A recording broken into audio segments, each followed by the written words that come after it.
وَلَقَدْ يَسَّرْنَا الْقُرْآنَ لِلذِّكْرِ فَهَلْ مِن مُّدَّكِرٍ۔ السلام علیکم ورحمۃ اللہ وبرکاتہ۔ نحمدہ ونصلی علی رسولہ الکریم، اما بعد فاعوذ باللہ من الشیطان الرجیم، بسم اللہ الرحمن الرحیم۔ وَإِلَىٰ مَدْيَنَ أَخَاهُمْ شُعَيْبًا۔ اللہ فرما رہے کہ ہم نے اہل مدین کی طرف انہی میں سے ایک شخص، انہی کی قوم میں سے ایک شخص کو مبعوث فرمایا جس کا نام شعیب علیہ السلام تھا۔ اہل مدین اور شعیب علیہ السلام کے بارے میں اس سے پہلے 2 پروگرام ہم کر چکے ہیں۔ اہل مدین یہ وہ لوگ تھے جو اللہ پر ایمان رکھتے تھے، لیکن ایمان کے ساتھ ساتھ اس کے باوجود کہ یہ ایمان والے تھے، ان میں شرک بھی آ چکا تھا، اور یہ اللہ کو بھی مانتے تھے اور اسی طرح یہ اللہ کے ساتھ بہت ساری چیزوں کو شریک بھی کرتے تھے۔ پھر جو زیادہ برائی ان میں آئی وہ یہ تھی کہ یہ کیونکہ ایک مین شاہراہ پر تھے اور یہ لوگ تجارت ان کا پیشہ تھا، علاقہ جو تھا ان کا آئکہ کا علاقہ خوشحال علاقہ تھا، بڑا سرسبز شاداب علاقہ۔ اللہ نے ان پہ بہت ساری نعمتیں کی ہوئی تھیں، بہت سارے فضل تھے اللہ کے ان کے اوپر، لیکن اس کے باوجود یہ کیونکہ مین شاہراہ پر تھے، یہ لوگوں کے راستے روکتے، ان سے ٹیکس چنگیاں وصول کرتے۔ پھر لوگ کیونکہ تجارت کرنے کے لیے آتے تھے ان کے ساتھ، کچھ دیتے اور کچھ لیتے، تو جب یہ ناپ تول میں ان کے ساتھ ناپ تول کرتے تو جب ان سے لیتے تو پورا لیتے، لیکن جب ان کو دیتے تو ڈنڈی مارتے تھے، کمی کرتے تھے اور سمجھتے تھے کہ یہ کوئی بڑی بات تھوڑی ہے، اللہ نے ہمیں سب کچھ عطا کیا تو یہ ہمارا استحقاق ہے، حق ہے۔ بہرحال اس کے بارے میں 2 پروگرام ہو چکے ہیں، جن میں سے پہلے پروگرام میں ہم نے بات کی تھی فساد کے بارے میں، کہ جب لوگوں کے حق غصب کیے جائیں، جب ناپ تول میں کمی کی جائے، جب جھوٹ بولا جائے تو پھر معاشرے میں فساد آتا ہے۔ اور دوسرے پروگرام میں ہم نے جس پر بات کی وہ تھا موضوع ناپ تول میں کمی، اور پھر جو قومیں ناپ تول میں کمی کرتی ہیں ان کے ساتھ پھر کیا معاملات ہوتے ہیں دنیا میں، اور پھر آخرت کے انجام کار، اللہ اکبر۔ پھر جو لوگ کمی کرنے والے ہیں ان کے لیے تو بہت برا ہے، اور جو ناپ تول پورا کرتے ہیں، لوگوں کے حق جو ہیں پورے دیتے ہیں، ان کے لیے انجام کار بہت بہتر ہے۔ بہرحال جہاں تک ناپ تول میں کمی کا معاملہ ہے تو اللہ سبحانہ و تعالیٰ کے نزدیک یہ ایک انتہائی کبھی فعل ہے، یہ امتوں کی ہلاکتوں کا سبب بنا، کیونکہ یہ ظلم میں شمار ہوتا ہے۔ جب کسی کا حق نہ دیا جائے تو یہ ظلم ہے، اور شرک سب سے بڑا ظلم اس لیے ہے کہ یہ اللہ کا حق ہے کہ اس کے ساتھ کسی کو شریک نہ کیا جائے، اور جب اللہ کے ساتھ کسی کو شریک کیا جائے تو یہ سب سے بڑا ظلم ہے۔ مالک اللہ ہے، پیدا اس نے کیا ہے، سب کچھ اس نے دیا ہے، اور ہم اللہ کے ساتھ کسی اور کو شریک کریں اللہ کی عبادت میں، اللہ کی صفات میں، اللہ کے اسماء میں کسی کو بھی شریک کرنا، یہ شرک ہے۔ بہرحال اللہ سبحانہ وتعالیٰ ظلم کو پسند نہیں فرماتے۔ قوموں کے عام رواج کے مطابق دراصل ان کی خوش عیشی، دولت، ثروت وغیرہ، ان کو یہ سب چیزیں جو ملی ہوئی تھیں، ان کی وجہ سے ان میں تکبر بھی آ گیا تھا، غرور بھی آ گیا تھا۔ یہ اپنے آپ کو سمجھتے تھے کہ یہ سب کچھ ان کا حق تھا، اور یہ جو کچھ بھی کر رہے تھے اس کو اپنا ہنر سمجھتے تھے، اپنی ذاتی معراج سمجھتے تھے، خاندانی ہنر سمجھتے تھے کہ ہم دیکھیں کیسے لوگوں کو بیوقوف بناتے ہیں، اللہ اکبر۔ ان کے دل پر ذرا بھی فرق نہیں پڑتا تھا، ایک لمحے کے لیے بھی نہیں سوچتے تھے کہ جو ہم کر رہے ہیں اس کا انجام کیا ہوگا، اللہ کے عذاب کی گرفت میں نہ آ جائیں۔ ایک لمحے کے لیے بھی یہ خیال ان کو نہیں آ رہا تھا، نہ یہ اپنی سرکشی سے، اپنی نافرمانی سے باز آ رہے تھے۔ بہرحال اللہ سبحانہ وتعالیٰ نے ان کی طرف شعیب علیہ السلام کو مبعوث فرمایا۔ شعیب علیہ السلام ان کو سمجھاتے رہے کہ دیکھو ناپ تول میں کمی نہ کرو، جو تم حق کے ساتھ کاروبار کرو گے، لوگوں کو پورا ناپ اور تول کر دو گے، جھوٹ بول کر قسمیں کھا کر لوگوں کو دھوکہ نہیں دو گے، ملاوٹ نہیں کرو گے، یہ نہیں کرو گے تو جو تمہاری کمائی ہوگی اللہ اس میں اتنی برکت ڈال دے گا کہ تمہیں نظر آئے گی برکت۔ بقیت اللہ خیر لکم ان کنتم مؤمنین، سورہ ہود کی آیت نمبر 86 میں آتا ہے کہ جو تمہیں نفع ملے گا ناپ اور تول کو پورا کرنے کے بعد وہ تمہارے لیے بہت بہتر ہوگا۔ بات یقین اور ایمان کی ہے، جب تمہارا ایمان اور یقین ہوگا تو یہ چیز تمہارے لیے بہت بہتر ہوگی۔ وما انا علیکم بحفیظ، اور کہا کہ میں تم پر کوئی نگہبان نہیں ہوں، ذمہ دار نہیں ہوں تمہارا، میرا کام تو صرف اللہ کے پیغامات تم تک پہنچا دینا ہے، تمہاری خیر خواہی کرنا ہے، تمہاری اصلاح کرنا ہے، اس کے لیے کوشش کرنا ہے۔ دیکھو جب بھی ناپ تول کرو تو صحیح ترازو سے ناپ تول کرو، یہ ویسے بھی فی نفس سے بھی اچھی بات ہے، انسان خود بھی چاہے اور کوئی بھی اس کے اندر چیز نہ ہو، چاہے وہ کسی بھی مذہب سے تعلق رکھتا ہو، تو فی نفسی ہی وہ سمجھتا ہے کہ لوگوں کو ان کا حق پورا دینا چاہیے، جس کی کمٹمنٹ کی ہے وہ پوری کی جائے، ناپ اور تول کو پورا دینا چاہیے، اور انجام کار کے لحاظ سے بھی یہ بہتر ہے۔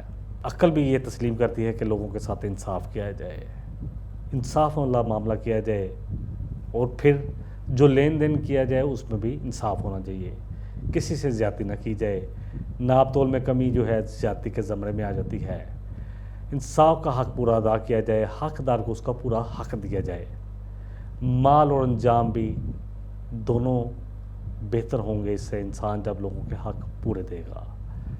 آخرت میں اللہ سے انسان اس کا بدلہ بھی پا لے گا، ایماندار تاجر، اللہ اکبر، کل قیامت والے دن صالح لوگوں کے ساتھ ہوں گے، انبیاء کے ساتھ ہوں گے۔ دیکھیں جب ایسی تجارتیں ہوتی ہیں تو تجارتوں میں فروغ ہوتا ہے، ایسی قومیں جو حق کے ساتھ تجارت کرتی ہیں، جو لوگوں کے حق پورے کے پورے ادا کرتی ہیں، یقین جانے اللہ ایسی قوموں کے رزق میں بہت زیادہ برکت عطا فرماتے ہیں۔ ناانصافی معاشرے کو تباہی کی طرف لے جاتی ہے، لوگوں کے حقوق نہ دینا فساد پیدا کرنے والی چیز ہے، اور جب یہ حقوق ادا کیے جائے، انصاف جس معاشرے میں ہو وہ معاشرہ امن کا گہوارہ بن جاتا ہے۔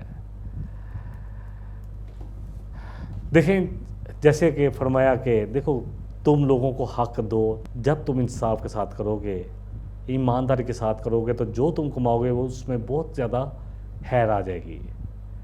انسان سمجھتا ہے کہ وہ زیادہ کما رہا ہے، حالانکہ وہ زیادہ نہیں کما رہا ہوتا، بلکہ وہ کمائی اس کے لیے باعث عذاب بن جاتی ہے۔ دنیا میں بہت سارے نقصانات، اور پھر سب سے بڑی بات ہے ایسی بیماریوں میں انسان مبتلا ہو جاتا ہے کہ سارا پیسہ ادھر ہی لگ جاتا ہے، اولادیں بگڑ جاتی ہیں، وہ پیسے ضائع کر دیتی ہیں۔ آپ دیکھتے جائیں جو بھی ہو رہا ہے دنیا میں، جو لوگ بھی حرام کمائی کرنے والے ہیں، پھر کیسے کیسے ان کے خاندانوں میں، ان کے گھروں میں کیسے کیسے عذاب آتے ہیں، اور یہ چھوٹے چھوٹے عذاب اس لیے ہیں تاکہ وہ سنبھل جائے۔ پھر بھی اگر کوئی نہ سنبھلے، اللہ اکبر، تو پھر آخرت کا عذاب تو بہت بڑا ہے۔ حلال اور حرام کبھی برابر نہیں ہو سکتے، چاہے حرام انسان کو کتنا بھی اٹریکٹ کیوں نہ کرے۔ سورہ المائدہ میں ہم نے پڑھا تھا کل لا یستوی الخبیث والطیب، کہ نبی صلی اللہ علیہ وسلم آپ فرما دیجئے خبیث ناپاک اور پاکیزہ اور طیب چیز برابر نہیں ہو سکتے۔ ولو اعجبک کا کثرت الخبیث، چاہے خبیث کی ناپاک مال کی کثرت تمہیں بہت اٹریکٹ کرے، بہت اچھی لگے، فاتقوا اللہ، بس اللہ کا تقوی اختیار کرو، سمجھو اللہ کی بات کو، یا اولی الالباب، اے عقل والو، لعلکم تفلحون، تاکہ تم فلاح پا سکو۔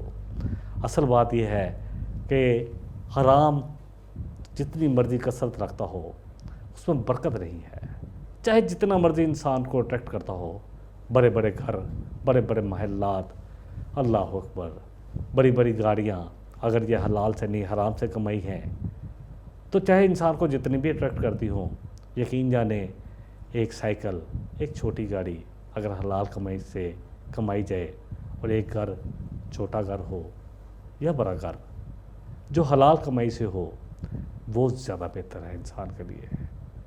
دیکھیں سود کے بارے میں بھی اللہ، جیسے ہم نے سورہ البقرہ میں دیکھتے ہیں کہ اس میں بڑی وضاحت سے کہا گیا ہے کہ سود جو ہے، انسان سمجھتا ہے کہ سود بڑھ رہا ہے۔ ہم بھی دیکھتے ہیں کہ ہم بینک میں، اللہ تعالیٰ معاف کرے، کوئی سمجھتا ہے کہ کوئی بینک میں اگر وہ پیسے رکھتا ہے تو اس پہ اس کو 5%، 7%، 10% ملتا ہے، تو وہ سمجھتا ہے 1 سال کے بعد میرا مال 1 لاکھ سے 1,10,000 ہو جائے گا۔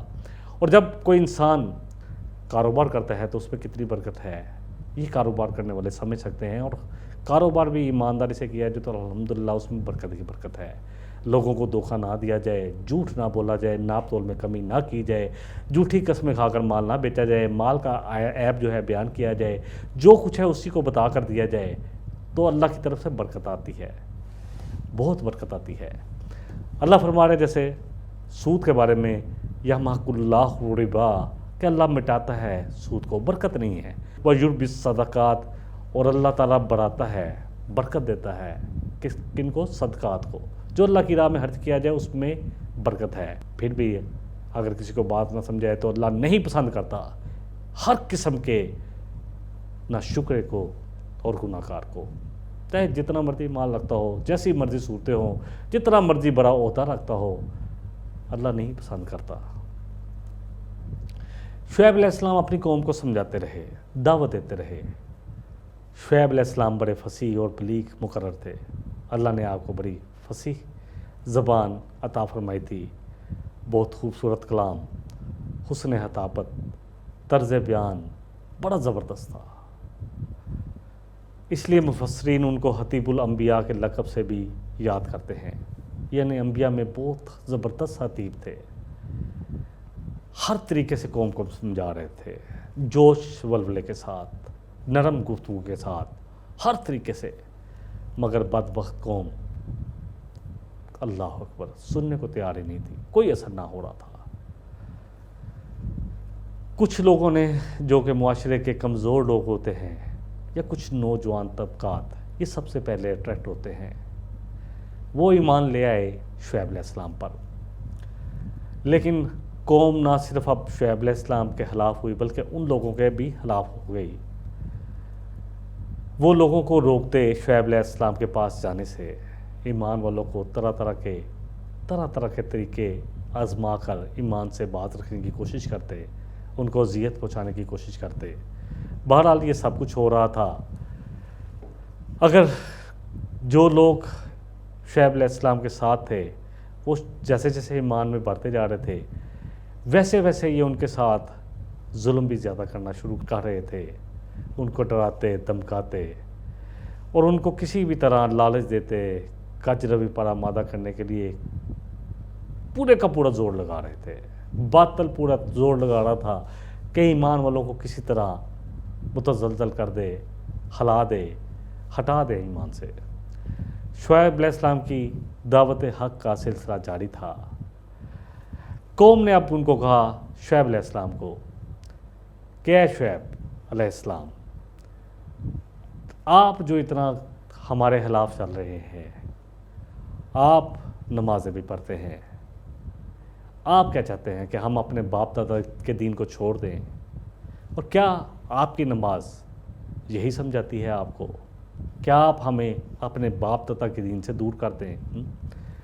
اور ہاں یہ کہ ہم مال جو اپنی مرضی سے کما رہے ہیں اس پر ہماری کوئی دسترسی نہیں ہے، جس طرح چاہیں ہم مال کمائیں، اس میں کیا فرق پڑتا ہے؟ اور جس طرح چاہیں خرچ کریں، اس سے کیا فرق پڑتا ہے؟ کیا تو بڑا سمجھدار ہے؟ کیا تو سمجھتا ہے کہ ساری سمجھ بوجھ تیرے میں ہی ہے؟ بہرحال یہ سارے مذاکرات، یہ ساری باتیں آپس میں چل رہی تھی، قوم کی اور شعیب علیہ السلام کی۔ انشاءاللہ اس پر مزید بات ہم وقفے کے بعد کریں گے۔ ایک چھوٹی سی بریک لے لیتے ہیں، وقفے کے بعد پھر آپ کی خدمت میں حاضر ہوں گے۔ وَلَقَدْ يَسَّرْنَا الْقُرْآنَ لِلذِّكْرِ فَهَلْ مِن مُّدَّكِرٍ وَلَقَدْ يَسَّرْنَا الْقُرْآنَ لِلذِّكْرِ فَهَلْ مِن مُّدَّكِرٍ مدکر جی السلام علیکم ورحمۃ اللہ وبرکاتہ۔ جیسے کہ وقفے سے پہلے بات ہو رہی تھی کہ قوم بہت ساری بحثیں کرتی تھی شعیب علیہ السلام کے ساتھ۔ قوم نے شعیب علیہ السلام سے کہا، سورہ ہود کی آیت نمبر 87 میں ذکر آتا ہے، قالوا یا شعیب اصلاتک تأمرک ان نترک ما یعبد آباؤنا، کہ اے شعیب کیا تیری نماز تجھے یہ سکھاتی ہے کہ تو ہمیں روکے ہمارے باپ دادا کے اعمال سے، یا ان چیزوں سے جن کی عبادات ہمارے باپ دادا کرتے تھے؟ کیا یہ ہے نماز تیری؟ تو نماز اپنی پڑھتا جا۔ تیری نماز ہمیں ہمارے رواج سے روکتی ہے، ہمارے باپ دادا کے طریقے کو غلط قرار دیتی ہے، کہ جو ہمارے باپ دادا کا طریقہ تھا یا جن چیزوں کی وہ عبادت کرتے تھے وہ سب باطل تھی۔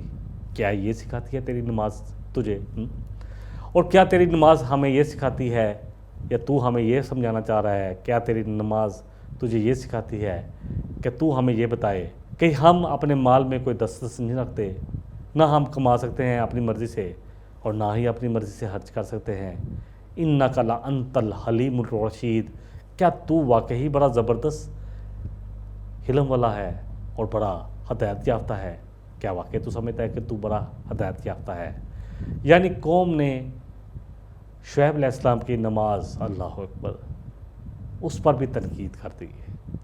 آج بھی لوگوں سے جب بات کی جائے حق کی بات، قرآن اور سنت کی بات کی جائے اور ان کو ان چیزوں سے روکا جائے جو باطل ہے، شرک سے روکا جائے، جو اعمال تم کر رہے ہو یہ دین نہیں ہے، تو لوگ کہتے ہیں کہ کیا تمہارا دین، تمہارا قرآن تمہیں یہ سمجھاتا ہے کہ تم ایسی باتیں کرو؟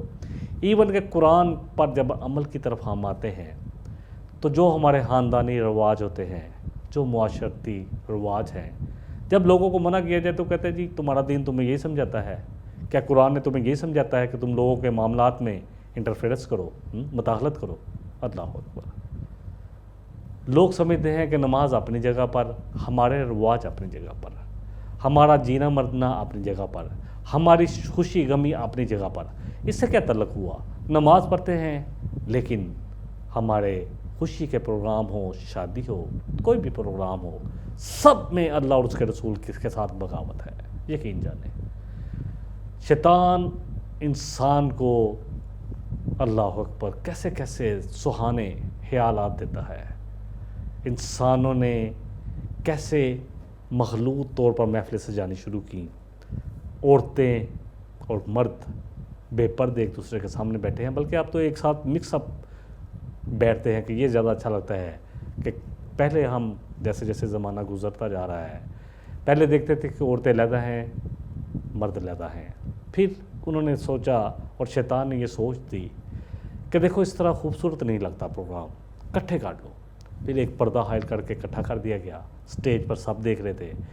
پھر شیطان نے کہا نہیں یہ پردہ بھی ہٹاؤ، اچھا نہیں لگ رہا، مکس اپ ہو تو اچھا لگے گا، پروگرام میں ہیوج لگے گا۔ اللہ اکبر۔ یہ ساری باتیں وہ ہیں جو یقین جانے آپ شادی ہال جائیں گے تو شادی ہال والے آپ کو بتائیں گے، آپ جا کر دیکھ لیں۔ پھر شیطان نے کہا کہ کیوں نہ مکس گیدرنگ کی جائے، کہ ٹھیک ہے لوگ فیملی وائز بیٹھے ہیں یا کچھ عورتیں کہیں بیٹھی ہیں، مرد بھی بیچ میں بیٹھے ہیں، اور پھر میوزک، اللہ اکبر، استغفر اللہ، ایسے میوزک اور ایسے واہیات گانے چل رہے ہوتے ہیں، اور پھر سٹیج پر اور پھر بڑی اسکرین لگا کر، اللہ اکبر، لوگوں کو کیا دکھایا جا رہا ہے۔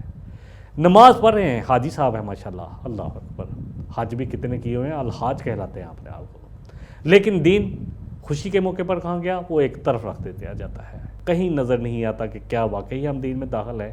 افتؤمنون ببعض الکتاب وتکفرون ببعض، کیا اللہ کی کتاب کے کچھ احکامات ہم مانتے ہیں اور کچھ کا انکار کر رہے ہیں؟ اللہ اکبر۔ بہرحال قوم نے شعیب علیہ السلام سے کہا کہ کیا تیری نماز یہی سکھاتی ہے کہ ہم اپنے باپ دادا کے طریقوں کو چھوڑ دیں، رواج کو چھوڑ دیں، جن کی عبادت ہمارے باپ دادا کرتے تھے ان سب کو چھوڑ دیں، اور یہ کہ ہم مال جس طرح تو چاہے اس طرح کمائیں اور جس طرح تو چاہتا ہے اس طرح خرچ کرے، یعنی جس طرح اللہ تجھے کہہ رہا ہے تو اس طرح کرے۔ شعیب علیہ السلام کے بارے میں آتا ہے کہ یہ بڑے زیادہ نوافل پڑھنے والے تھے، اللہ کی بڑی عبادت کرنے والے تھے، تو یہ ان کے ساتھ استہزاء کر رہے تھے، مذاق اڑا رہے تھے، اور ان کی نماز کا مذاق اڑا رہے تھے کہ تیز ہے تمہاری نماز، کیا تمہاری یہ نماز تمہیں ایسی باتیں سجاتی ہے؟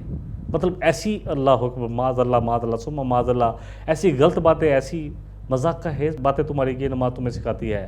اللہ اکبر، اللہ اکبر۔ دین و شریعت کو وہ سمجھتے تھے کہ صرف اس کو مسجد تک ہونا چاہیے، معاملات میں دین نہیں ہونا چاہیے۔ ہمارا لین دین، ہمارے تعلقات، ہمارا ہمسائے کے ساتھ تعلق، ہمارا آپس میں لین دین، ہمارا ناپ تول، ہماری تجارتیں، ہمارے ایک دوسرے کے ساتھ جتنے بھی تعلقات ہیں، یہ سب دین میں ہیں۔ دین اسلام ایک مکمل دین ہے، اس میں ہر چیز کا ضابطہ دیا گیا ہے۔ انسان کا کیا حق ہے، ماں باپ کا کیا حق ہے، اولاد کا کیا حق ہے، بہن بھائی کا کیا حق ہے، معاشرے میں رہنے والے مسکینوں کا، یتیموں کا کیا حق ہے، ہمسائے کا کیا حق ہے، ہر چیز کے بارے میں بتایا گیا ہے۔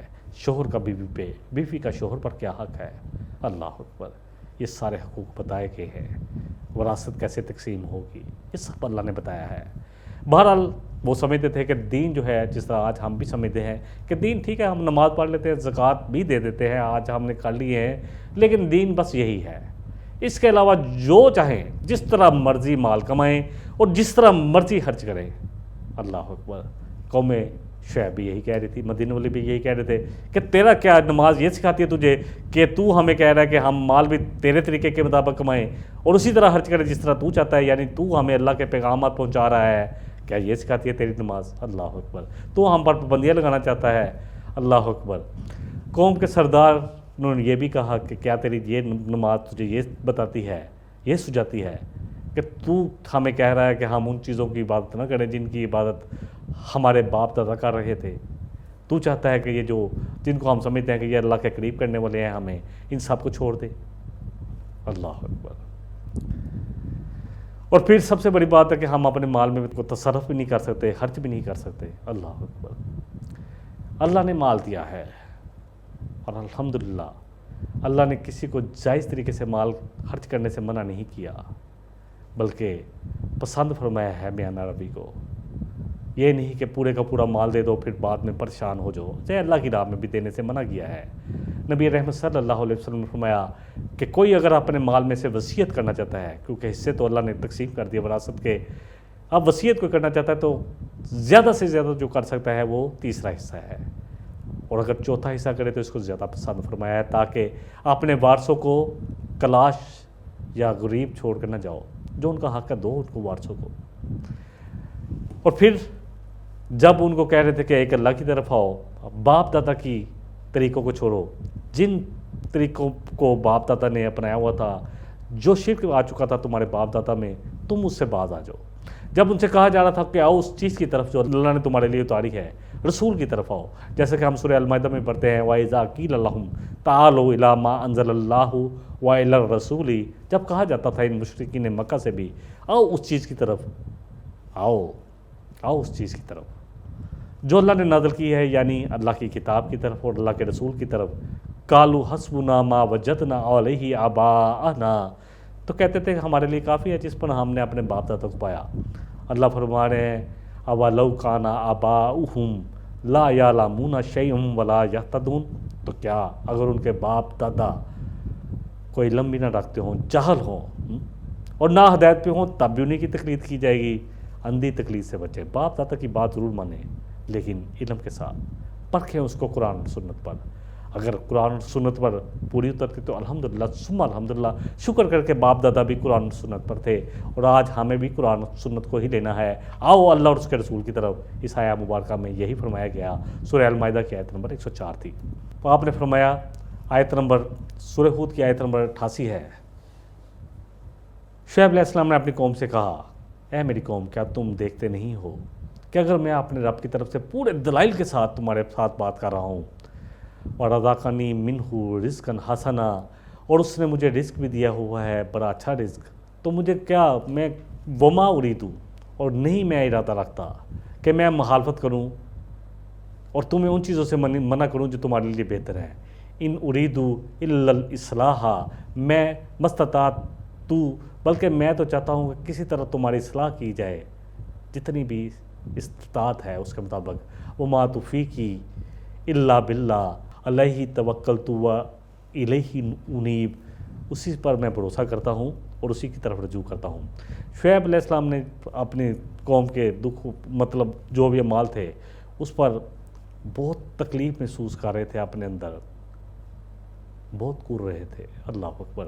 اور انبیاء تمام بھی ایسے ہیں، جیسے نبی صلی اللہ علیہ وسلم کے بارے میں آتا ہے اللہ کا باہ النفسہ کا، اے نبی صلی اللہ علیہ وسلم۔ تو شعیب علیہ السلام کو بھی یہ درد تھا، تکلیف تھی اللہ کو قوم کے بارے میں۔ بہت سمجھایا کہ دیکھو زمین پر فساد نہ کرو، ایمان لاؤ، اور جو اللہ نے تمہارے لیے دیا ہے وہ بہتر ہے۔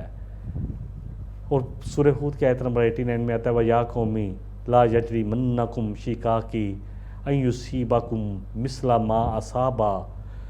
مَا أَصَابَ قَوْمَ نُوحٍ أَوْ قَوْمَ هُودٍ أَوْ قَوْمَ صَالِحٍ، کہ ہے میری قوم دیکھو کہیں میری دشمنی میں تم اس طرح نہ بڑھ جاؤ، میری مخالفت میں تم اس طرح نہ بڑھ جاؤ، اس قدر نہ بڑھ جاؤ کہ تم مصیبت میں پڑ جاؤ اور تمہیں وہ عذاب آ پہنچے جس طرح کا عذاب تم سے پہلی قوموں کو پہنچا تھا، قوم نوح کو پہنچا تھا، قوم عاد کو پہنچا تھا، قوم سمود کو پہنچا تھا، قوم صالح کو پہنچا تھا، وما قوم لوط منکم ببعید۔ اور دیکھو قوم لوط، اللہ اکبر، یہ سدومی اور عمورہ کی بستیاں جن پر ہلاکت اللہ کی طرف سے عذاب آیا، وہ تم سے زیادہ دور تو نہیں ہے۔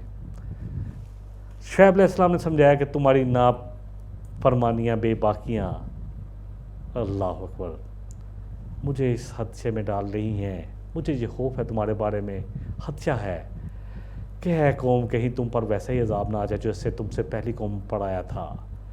اب بھی توبہ کرو، اللہ کی طرف پلٹو، وَاسْتَغْفِرُوا رَبَّكُمْ، سورہ ہود کی آیت نمبر 90 میں آتا ہے کہ استغفار کرو اپنے رب کے ہاں، ثُمَّ تُوبُوا إِلَيْهِ، پھر اسی کی طرف پلٹو۔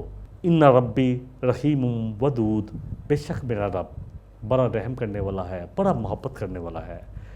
بار بار سمجھا رہے تھے، جیسے سورہ نوح میں بھی آتا ہے، اللہ اکبر، بڑے خوبصورت آیات ہیں۔ سورہ نوح کی آیت نمبر 10 سے نوح علیہ السلام نے جب اپنی قوم سے کہا فَقُلْتُ اسْتَغْفِرُوا رَبَّكُمْ إِنَّهُ كَانَ غَفَّارًا، بس تم اپنے رب کے آگے استغفار کرو، معافی مانگو، بے شک وہ بڑا بخشنے والا ہے۔ یُرْسِلِ السَّمَاءَ عَلَيْكُمْ مِدْرَارًا، وہ تم پر آسمان سے رحمت والی بارشیں برسائے گا، وَيُمْدِدْكُمْ بِأَمْوَالٍ وَبَنِينَ، اور تمہاری مدد کرے گا بیٹوں کے ساتھ اور مال کے ساتھ، وہ تمہارے لیے باغات پیدا کرے گا اور نہریں بہا دے گا۔ اللہ کے سامنے جھک جاؤ، اپنی بد کرداریوں سے نافرمانیوں سے توبہ کر لو، اللہ سے بخشش مانگو، اللہ کے آگے تائب ہو جاؤ تو اللہ بڑا رحم کرنے والا ہے۔ بہرحال شعیب علیہ السلام اپنی قوم کو سمجھاتے رہے اور ان کے سامنے حجت اور نشانیاں پیش کرتے رہے۔ قوم اللہ اکبر ٹس سے مس نہ ہو رہی تھی، تیار نہ تھی، زمین پر فساد پھیلا رہے تھے، اللہ اکبر۔ شعیب علیہ السلام خدشہ رکھتے تھے، اپنی قوم کے بارے میں خوف رکھتے تھے کہ یہ عذاب میں مبتلا ہو جائیں گے۔ سورہ شعراء میں بھی آتا ہے قالوا انما انت من المسخرین، اب قوم نے کہا کہ ہم سمجھتے ہیں تجھ پر کوئی سحر ہو گیا، کوئی جادو ہو گیا، تو کیسی باتیں کر رہا ہے، تجھ سے پہلے کسی نے ایسی باتیں کی نہیں ہیں اے شعیب۔